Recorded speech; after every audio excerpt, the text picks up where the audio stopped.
안녕하세요. 저는 그레이스라는 활동명으로 활동하고 있는 작곡가입니다.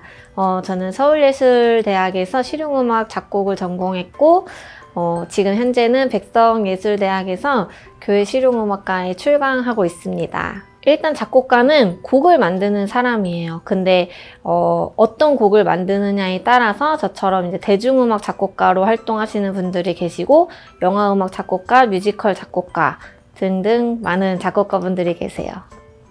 네, 저는 사실 공부보다는 예체능 쪽에 굉장히 흥미를 느꼈어가지고 어렸을 때부터 이제 피아노를 치다가 계속 이제 그냥 교회에서 꾸준히 반주를 했던 게 저를 결국에는 이쪽 길을 걸을 수 있게 해준 것 같아요.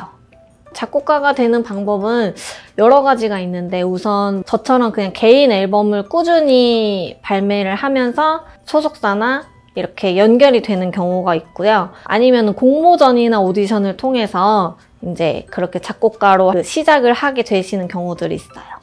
저는 개인적으로 필요하다고 생각을 하고 있어요. 왜냐면 이게 음악을 만드는 작업이 혼자서도 물론 할 수는 있지만 곡을 한 곡 만들기 위해서 다양한 악기 전공들의 조언을 들어야 될 때도 있고 제가 곡을 만들지만 노래 같은 경우는 제가 하지 않기 때문에 많은 인맥을 쌓으려면 그쪽 환경으로 가는 것이 많은 도움이 되더라고요.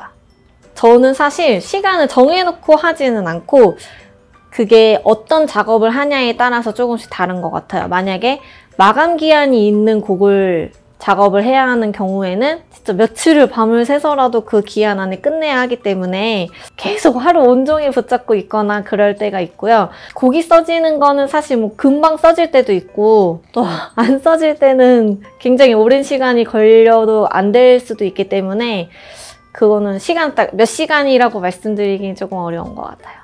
30분 만에 만들었다 이런 것들은 그게 가능한 얘기긴 해요. 근데 이제 우리가 듣고 있는 이런 상업 음반의 완성된 작품으로 만들기까지 30분은 좀 무리가 있고요. 만약에 어떤 멜로디나 코드 진행이 떠올라서 가이드를 만드는 거는 30분만 해도 다 할 수가 있어요. 그 박진영 씨가 작곡하신 그런 곡들 중에서 되게 후크송들이 많잖아요. 그 중요한 부분들이 떠오르는, 사실 그게 만들어지면 나머지 만들기 쉽거든요. 그래서 그게 30분 만에 만들어지는 경우도 있기 때문에 네, 30분에도 충분히 할 수는 있어요.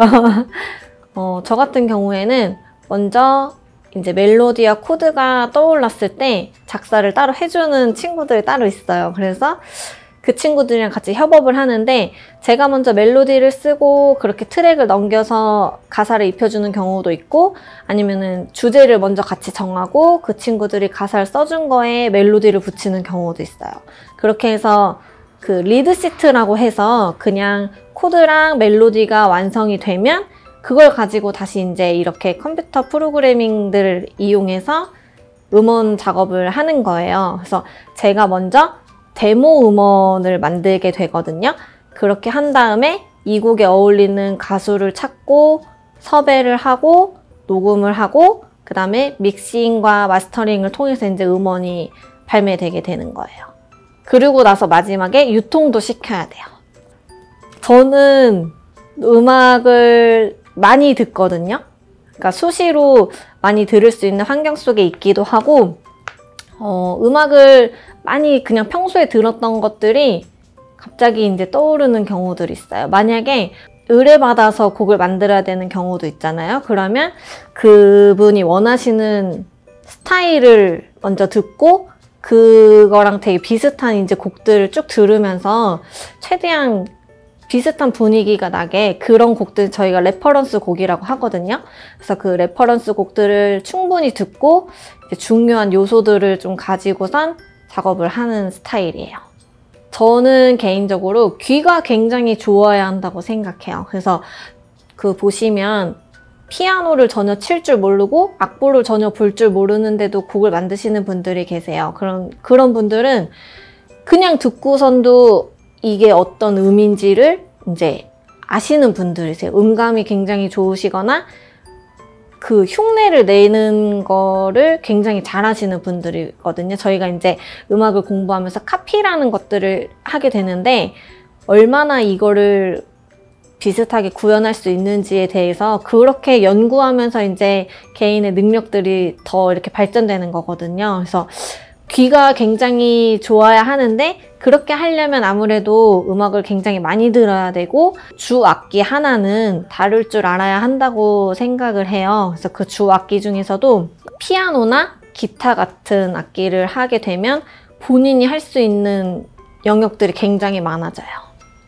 제가 공식적으로 발매된 앨범은 4곡이 있고 의뢰받아서 쓴 곡이라든지 아니면은 공모전을 위해서 쓴 곡들, 그리고 아직 발매되진 않았지만 이제 제가 개인적으로 작업해 놓은 곡들은 사실 몇백 곡이 되는 상황이거든요. 이제 그 중에서 스케치로 해놓은 곡들이 그렇게 몇백 곡이 되는 거고, 그 안에서 제가 정리를 하고 있어요. 요거는 음원을 발매했으면 좋겠는 곡과 팔 수 있는 곡들이 있어요. 그래서 이게 곡을 파는 것이 더 좋은지 아니면 내 개인 앨범으로 내는 것이 좋은지에 대해서 같이 좀 상의도 하고 같이 협업하는 분들이 많이 계시기 때문에 그렇게 좀 상의 중에 있는 곡들이 있어요. 저는 딱히 슬럼프는 없고, 결혼을 하고 첫째 아기를 낳고 나서부터 이제 곡을 쓰고 발매를 하기 시작했기 때문에 좀 환경적으로 제가 더 몰두하고 연구할 수 있는 시간이 좀 부족해서 좀 어려움이 있었고, 이제 곡을 발매하게 되면 어쨌든 저를 모르시는 분들이 제 음악을 듣고서 이제 저에 대해서 알게 되시는 거잖아요. 댓글로 상처받는 사람들도 있고 하잖아요. 근데 뭐 이게 나쁜 말이 아니었는데도 불구하고 그런 말들에 굉장히 신경을 쓰게 되더라고요. 그리고 작업을 하면서 저의 최선을 다한 부분이 있지만 그 결과물에 대해서는 조금의 아쉬움들이 있잖아요. 그래서 그런 것들이 굉장히 어려웠어요. 다시 시작하기 좀 어렵고 시간과 체력이 받쳐주지 않는 게 좀 그런 어려움이 있더라고요. 요번에도 제가 둘째 임신을 해서 사실은 굉장히 앨범 내기 어려운 상황이었어요. 근데 지금처럼 이렇게 또 협업을 하게 되니까 멈추지 않고 지금 하려고 계속 노력 중이긴 해요. 저는 딱히 롤모델은 없고 이 사람처럼 되고 싶다는 아니고, 저는 개인적으로 크러쉬라는 그 아티스트를 굉장히 좋아해요. 그래서 그냥 단순히 가수라고 하지 않고 지금은 굉장히 많은 가수분들이 이제 곡 작업도 함께 하고 있거든요. 그래서 그런 부분을 굉장히 높게 저도 멋있게 보고 있어서 그냥 크러쉬가 좋은 것 같아요. 밤에서 새벽 시간이 원래 작업이 굉장히 잘 돼요. 그러니까 낮에는 좀 신경 써야 되는 일들이 많잖아요. 근데 그 안에 뭐 전화도 안 오고 카톡도 안 오는 그 시간들 있죠. 그 새벽 시간이 제일 작업에 집중하기 좀 수월한 것 같아요. 저는 사실 그냥 피아노 하나만 있어도 곡은 만들 수 있다고 생각을 해요. 근데 어떤 영감이 떠올랐을 때 그거를 기억해야 하고 계속 이제 발전시켜 나가야 하잖아요. 그래서 저는 그런 게 떠오르면은 핸드폰에 일단 녹음을 해요. 그리고 그렇게 듣는 것만으로는 조금 불안한 게 있어서 적어놓는 스타일이거든요. 그래서 저는 필기도구랑 피아노, 핸드폰 이 정도만 있으면 될 것 같아요. 제가 사용하고 있는 프로그램은 로직 프로그램인데, 이 로직을 사용하기 위해서는 애플사에서 나오는 맥 컴퓨터가 필요해요. 그래서 좀 초기 비용이 조금 많이 들긴 하지만 그래도 기본적으로 내장되어 있는 소스들이 굉장히 좋기 때문에 이거를 좀 추천해드리고는 싶어요. 근데 뭐 큐베이스라든지 에이블톤 등등 요즘에 굉장히 많은 프로그램들이 있어요. 그래서 점차적으로 업그레이드 할 수 있는 부분이기 때문에 자기 상황에 맞춰서 장비를 구입하셔서 하시면 될 것 같아요. 이제 클래식 공부를 하고 제가 이제 실용음악 공부를 했잖아요. 그래서 사실 코드를 많이 아는 것이 오히려 더 작곡을 하기에는 조금 더 유용한 방법인 것 같아요. 그래서 그 학원 같은 데서도 요즘에는 클래식 피아노 학원에서도 코드를 알려주고 이런 부분들이 많거든요. 그래서 이제 실용 화성학과 또 이제 클래식 화성학이 다른 분야인 이렇게 부분으로 나눠지는 것처럼 실용 쪽으로 조금 더 공부를 하시는 게 곡을 만드는 거에 더 도움이 많이 돼요. 요즘에 사실 그렇게 노래를 만들어서 내가 이 노래를 만들었어요 라고 이렇게 다른 사람들한테 들려주는 방법들은 인스타그램을 통해서라든지 아니면은 사운드 클라우드가 굉장히 많이 활성화가 되어 있기 때문에 그런 곳에 이제 올려서 내가 만들었던 작업물들을 하나씩 이렇게 올리는 경우는 많아요. 근데 보통은 그것만으로는 어떤 작곡가로서 활동하는 것에 좀 어려움이 있기 때문에 공모전이나 오디션을 통해서 하시는 것들이 굉장히 좀 좋아요. 일단 앨범을 내기 위해서는 발매해도 손색이 없을 정도의 퀄리티의 음원을 만들어야 해요. 그리고 가수를 섭외해서 녹음을 하고 이제 녹음한 거를 저희가 튠하는 과정을 꼭 거쳐야 하거든요. 튠이 아무리 굉장히 잘하시는 이제 보컬이 녹음을 하시더라도 그날의 또 컨디션과 또 그 순간의 그런 감정이 더 앞서게 되면은 음정이 살짝 흔들리는 경우가 있어요. 그래서 그런 보정 작업들을 조금씩 거쳐야 더 좋은 퀄리티가 나오기 때문에 튠 작업을 하고 믹싱하는 그 과정을 거쳐야 해요. 그래서 믹싱은 전체적으로 이제 밸런스를 맞추는 과정이라고 생각하시면 돼요. 그리고 밸런스를 맞추면서 조금 더 음악을 입체적으로 만든다고 생각하시면 되고, 그 다음에 그 과정이 끝나면 마스터링이라는 작업을 거쳐야 돼요. 그래서 마스터링은 어떤 환경에서 들어도 어떤 일정 퀄리티로 들릴 수 있게 한 번 더 보정을 하는 작업이에요. 그래서 그 마스터링까지의 과정이 끝나면 이제 음원이 완성이 되는 거예요. 요즘은 사실 CD로 음원을 발매하시는 분들이 많지 않아요. 기념하기 위해서 발매하시는 분들이 있는데 CD를 찍는 것도 그 장당 단위가 500장 이런 단위로 해야 조금 비용에 비해서 조금 효율을 느낄 수 있기 때문에 요즘엔 그렇게 하지 않으시고 그냥 이제 유통사를 통해서 그냥 이런 멜론이나 벅스, 네이버 뮤직 등의 음원을 유통할 수 있는 그런 방법이 있어요. 그래서 그 유통사에 앨범 소개, 그리고 앨범 자켓 이런 것들을 이제 같이 가사랑 음원이랑 해서 자료를 보내시면 그쪽에서 이제 같이 유통을 시켜주는 거예요. 아까 말씀드린 것처럼 오디션을 통하는 게 제일 좋고요. 굉장히 사실 어려운 길이죠. 그리고 이제 이쪽 관련 학과를 가야 하는 이유 중에 하나가 그 먼저 간 그런 선배의 어떤 도움을 받을 수도 있고, 제가 직접적으로 연결되지 않아도 그 선배한테 기회가 온 것을 같이 협업해서 이제 참여할 수 있는 기회가 생기기 때문에 네, 그런 방법들이 있어요. 근데 사실 기존에 계신 작곡가들이 워낙 많기 때문에 네, 그 오디션을 통해서 이제 가는 게 상당히 어렵긴 하죠. 저는 모든 앨범을 만들었던 그 작업들이 굉장히 기억에 남는데, 제가 말씀드렸던 것처럼 엔터테인먼트를 만들어서 저하고 이제 신랑이 모든 작업에 참여를 하기 때문에 저희가 아티스트 섭외라든지 뮤직비디오 이제 촬영 감독님 섭외라든지 그런 편집하는 과정까지도 저희가 함께 하고 있거든요. 그래서 그런 작업들이 굉장히 다 기억에 남는데, 그 중에 또 하나를 또 꼽으라고 하시면 저는 그 마감 기한이 있는 작업들 있잖아요. 그 59분 59초에 메일을 보내기 위한 그 사투를 벌여야 하는 그 순간들이 그것 때문에 굉장히 많이 싸우기도 하고 너무 예민해지는 거예요, 극도로. 그래서 그러면서도 그 보냈을 때 그 보냈다 이제 그런 것들이 굉장히 기억에 많이 남고, 왜 더 일찍 하지 못할까에 대한 아쉬움도 남는 것 같아요. 근데 이게 뭔가 더 좋은 퀄리티를 만들기 위해서 여기도 만지고 싶고 저기도 만지고 싶고 하다 보니까 그 59분 59초가 늘 오더라고요. 그런 부분들이 굉장히 기억에 남는 것 같아요.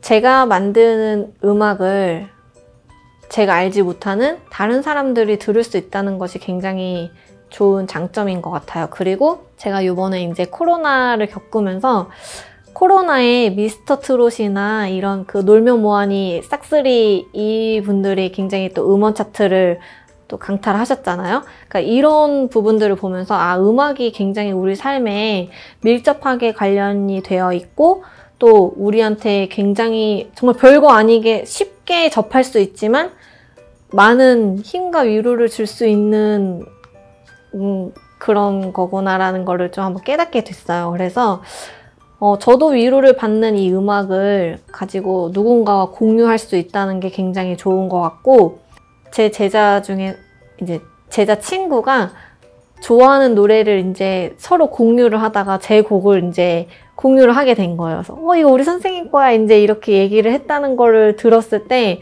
굉장히 뿌듯하더라고요. 그래서 자기 친구가 제 팬이라고 이야기를 해줬을 때 그런 기쁨들과 보람이 굉장히 느껴지고, 단점은 사실 이 작곡가만으로 어떤 생계 유지를 하기는 굉장히 좀 어려운 것 같아요. 좋은 작품을 만들기 위해서는 그만큼의 비용도 투자가 되고 또 시간이 투자가 되어야 하는데, 이거에만 전념해서 이제 그 아이돌 음악을 하시는 분들도 뭐 15년 동안 계속 그렇게 하다가 하나 터졌다 이제 이렇게 말씀하시는 분들도 계세요. 근데 이게 말이 15년이지 그거를 정말 그 수입이 없이 계속 그렇게 작업에만 몰두해야 한다는 게, 저희가 하다못해 프로그램을 살려고 해도 그런 돈이 필요한 거잖아요. 그래서 이제 알바를 하면서 이렇게 곡 작업을 해 나가시는 분들도 굉장히 많으세요. 그래서 이 작곡가로서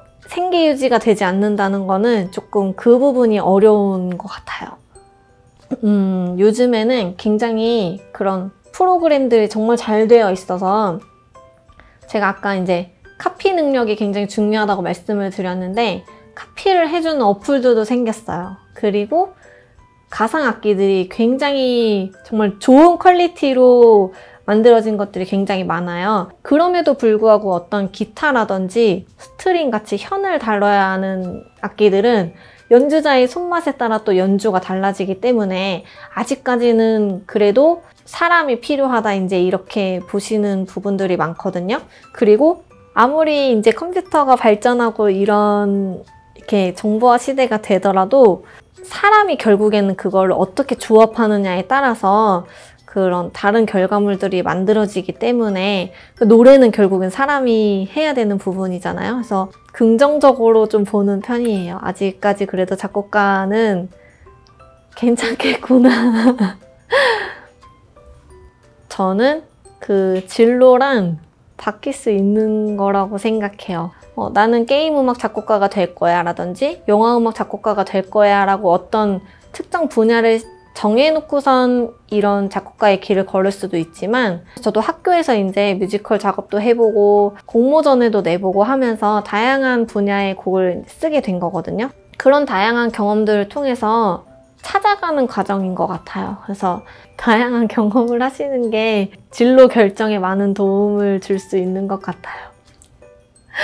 네, 행복합니다. 작곡가의 길을 걸으면서 제가 막 유명 작곡가처럼 돈을 많이 벌어서 행복하다기보다는, 저희 딸이 지금 5살인데도 이거 엄마 곡이지 하면서 이제 이렇게 좀 흉내를 내는 경우들이 있어요. 그런 것들을 통해서 굉장히 보람을 느끼고, 어떤 작업물에 대해서 힘든 시간만큼 보람을 좀 느끼게 되는 것 같아서, 그리고 앞으로 제가 지금 계속 작업을 해나가고 있기 때문에 언젠가는 저도 많이 벌 수 있는 작곡가가 될 거라는 그런 기대감을 갖고 행복하게 살고 있습니다. 미래의 작곡가를 꿈꾸시는 여러분, 내가 좋아하는 음악을 다른 사람과 공유하고 또 내가 만든 음악을 가지고 다른 사람과 공유할 수 있다는 것, 그리고 나한테 힘이 되는 음악이 다른 누군가에게도 힘을 줄 수 있다는 것이 굉장히 보람되고 좋은 일인 것 같아요. 좋은 결과물을 내기 위해서 그 개인적으로 좀 스스로와 싸워야 하는 부분들이 많을 텐데, 거기서 쉽게 가시기보다는 좋은 결과물을 위해 비용도 투자하시고 시간도 투자하시고 노력하시다 보면 좋은 작곡가가 되실 거라고 생각합니다. 힘내세요.